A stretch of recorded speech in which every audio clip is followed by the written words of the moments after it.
Shabbat Parashat Bamidbar est fête de Shavuot. Concernant la fête de Shavuot, il y a un dicton extraordinaire d'un maître de la Gemara, Rav Frisda, qui disait « Béni sois-tu Akadosh Baruch Hu, qui nous a donné une Torah munie de 3 parties, le Chumash, celle qu'on appelle la Torah de Moshe, les Nevi'im, les prophètes, et les Ketuvim, les écrits. Cette Torah munie de 3 parties, elle-même donnée à un peuple composé de 3 groupes, Kohanim, Lévi'im, Israélim. Cette Torah elle-même donnée par un homme qui est arrivé en 3e place, Moshe Rabbeinu, qui est né après Myriam et Aharon.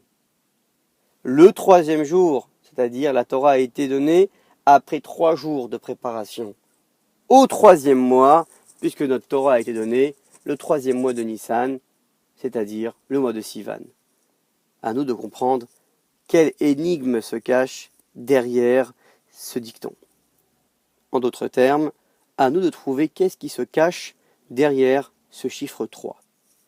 Pourquoi le chiffre 3 est tellement nécessaire d'apparaître lorsqu'on nous parle du don de la Torah? La réponse est la suivante. La particularité du chiffre 3 est celui qui est composé de 2 extrêmes. Le chiffre 1 est celui qui ne connaît que Dieu, Hachem Echad. Le chiffre 2, au contraire, c'est l'opposition. Et donc, le chiffre 2 est synonyme de celui qui, dans la vie, vit une opposition lorsqu'il voit le monde. Pour lui, il n'y avait que Dieu lorsqu'il était dans son livre. Et tout d'un coup, lorsqu'il sort et il voit un monde qui raconte un discours contraire, il a en lui une cassure. La beauté du chiffre 3 est que, à la différence du chiffre 1, dans son discours, dans son élan vers Akadosh Baruch Hu, il ne connaît que ce point de vue. Il ne s'imagine pas que le monde peut s'opposer. Et donc, rapidement, lorsqu'il découvre le monde, il vit une cassure, c'est-à-dire le chiffre 2, l'opposition. Et donc, le chiffre 1 est un chiffre à risque. Par contre, le chiffre 3 est celui qui pratique en étant conscient qu'il y a opposition dans la vie. Et donc, il cherche une profondeur dans la divinité, de telle sorte à ce que cette divinité puisse se maquiller avec son quotidien.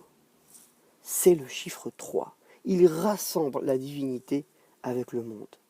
Voilà pourquoi lorsqu'on nous parle du don de la Torah, lorsque Dieu apparaît pour que la Torah ne reste pas aux anges et puisse devenir notre Torah, ici-bas, il met en avant le chiffre 3, qu'on puisse vivre une vie matérielle et spirituelle à la fois. Shabbat Shalom et Chag Sameach.